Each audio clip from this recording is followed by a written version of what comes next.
இந்த ஹாஸ்பிட்டல்ல இருந்து எந்த ஒரு பாதிப்பும் இல்லாமல் நாங்கள் எல்லாரும் உயிரோட பாதுகாப்பாக வெளியே போயிடுவோம்னு நினச்சிட்டு இருந்தோம் இந்த நொடி வரைக்கும்.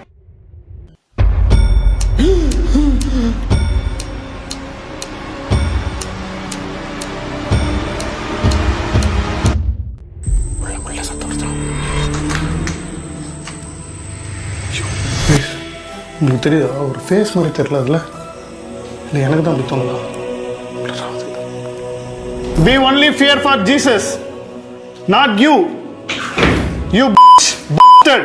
Fuck you, motherfucker. If you have guts, sit on my front shoulder. He's my friend. யார் நானா? Sit on my shoulder if you can. பாப்போமா என்னதான் பண்றது நானு.